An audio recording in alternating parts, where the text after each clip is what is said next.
from the First Alert Weather Team.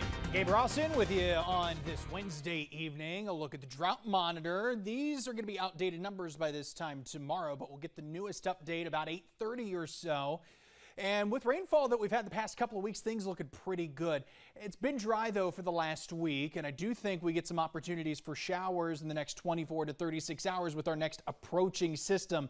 First of a couple of fronts that we'll be tracking is going to kind of stall out, and that's going to make things a little unsettled heading through your Thursday and parts of Friday as well. So good idea to have your WECT First Alert weather app handy.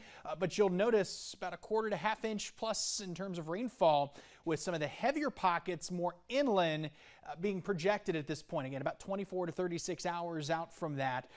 So that's going to be our best shot of rain here all the way really through the weekend until we get to about early next week. And then we see some additional isolated shower and storm chances emerge once more. Summery breezes, though. Lows tonight in the lower 70s, and those rain chances taking a couple steps forward. Look at highs tomorrow, upper 80s and lower 90s. We'll be cooler in the midst of any storms, but those that are rain-free, you're likely going to see those temps soar. 10 to 15 mile per hour winds, some gusts of 20 plus a possibility. And some of those showers and storms, yes, heavy at times.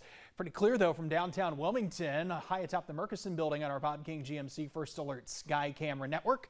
87 degrees officially at the airport. It feels like 88. Okay, we're splitting hairs there. It's in the upper 80s, and it feels like it. Dew points in the lower 60s. It could be much worse, especially when we get to July and August. Yeah, those dew points more likely to be in the lower 70s. So we're doing okay for the time being. Maybe a windows down kind of trip if you have plans out and about this evening. Middle and upper 80s pretty much elsewhere along the coast. Lower 80s. It's always usually the exception. Water temps in the middle and upper 70s too. So it does keep the waters, and I should say the beaches, a few degrees cooler. Note some showers and storms off to the west to I-95. For the time being, it's where they're going to remain, but you see the unsettled mess that's back there, developing showers and storms continuing on. At this point, nothing severe at this point, but as it pushes to the east, this is going to weaken. That said, a few spots inland may encounter a couple of showers and storms as early as about 8 o'clock this evening, especially if you're in parts of Robeson or Cumberland counties.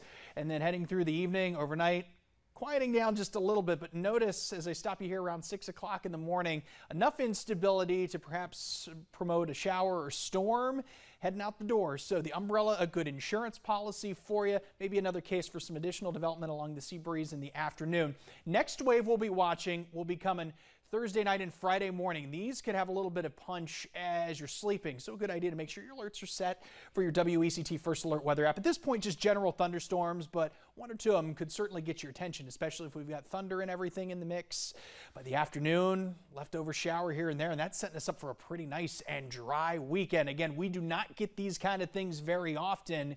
In the meantime, high temps going to be in the lower 90s, cooling back off to the upper 80s, and just by a few degrees, but we're mainly dry. Then we get into next week. Isolated shower and storm chances, more of a summery pattern, what we would typically expect, and then slightly cooler middle 80s with a few upper 60s. Hey, that's not too bad here for early June, but it won't last all that long. Fran, back to you. All right, thanks so much, Gabe. Finding affordable housing is a struggle right now for many people, including some teachers.